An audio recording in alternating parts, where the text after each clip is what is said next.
Hi, good morning. So I'm reading this book. Maybe you can see it a bit backwards. It's called Everyone Needs Someone by Helen Steiner Rice. It's an old book. I found it in um, an antique shop, um, and I had to have it. I love this. I love her writings, and I have a lot of other books by her. So I love poetry and I love um, this wholesome words that she put into here on paper. And if you find one, um, buy it. Buy it and read it. In fact, I have a few of these books, a couple of them, along with others, that I made sure that I read to my girls every night before bedtime. And more often than not, they would say, "Mom, please, just one more."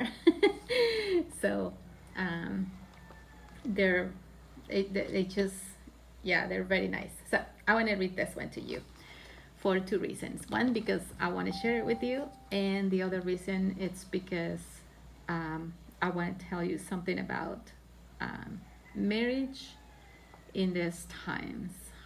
Difficult being in a difficult marriage. Not, I don't know really about that.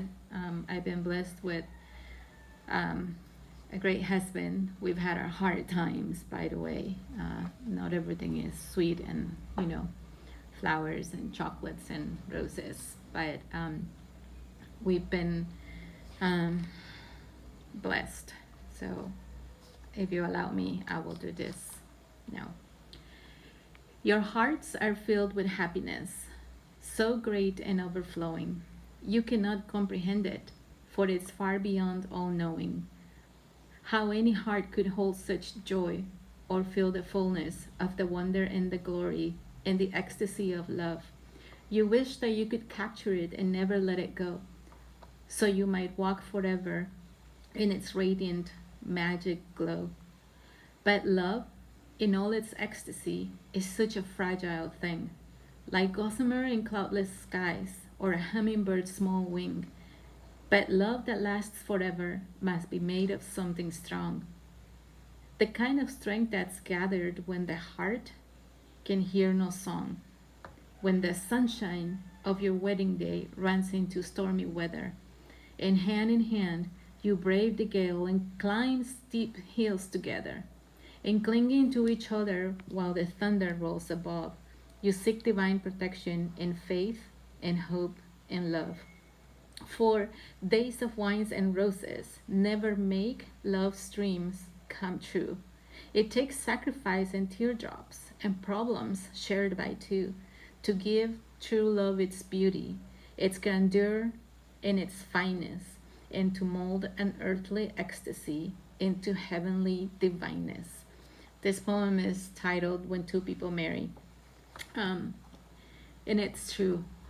Everything is overflowing joy on your wedding day, and for the most part, and then slowly it becomes something different, real life. Um, it says here, it takes sacrifice and teardrops and problems shared by two. But what happens when um, one is in an abusive marriage? When he abuses her, when she abuses him, um, if you find yourself in one of those um, situations, you need to seek out help. Um, right now, we are all staying home for the sake of our health and the health of our loved ones. Um, but perhaps you don't want to be stuck at home with him because he abuses you.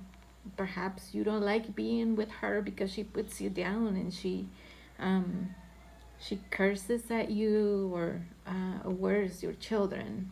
And your relationship It's just not one that you want to um, um, I don't even talk about it, and it hurts. It's it's hard to go to bed at night, and it's worse to get up the next day. Um, you need to seek out help. If you know the Lord, you still need to seek out help. Create this prayer support, create this network of other women, or if you're a man and you're watching this video, you need to have other men praying for you, because not only unbelieving marriages go through hard times, we do too. We Christian marriages also go through very difficult times when we just don't see the way out, and we just want to jump ship because it's the easier thing to do, or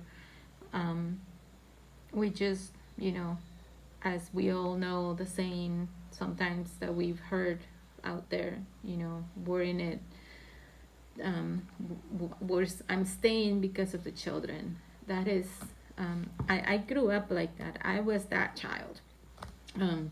I was that child that saw dysfunction everywhere I looked. And so the Lord is your helper. The Lord is your protector. There are ways, there are resources that you can, I'm sure if you were to just reach out and express your need, I'm sure there is at least one person in your network of friends, acquaintances that are just willing to help you out and carry you, in your marriage through this this conflict. But know another thing for sure, that God is there.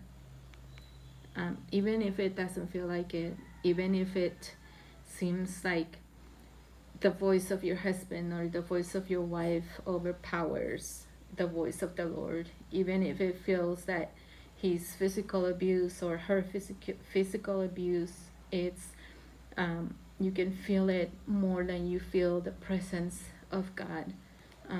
He's still there. He grieves for you and with you, and but I know for a fact that he can rekindle that he can transform hearts, he can change lives.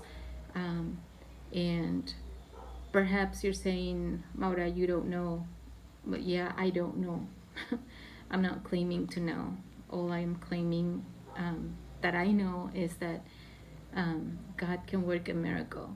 And if you find yourself in that situation right now, and you would like to speak to someone, we're at home 24/7 right now,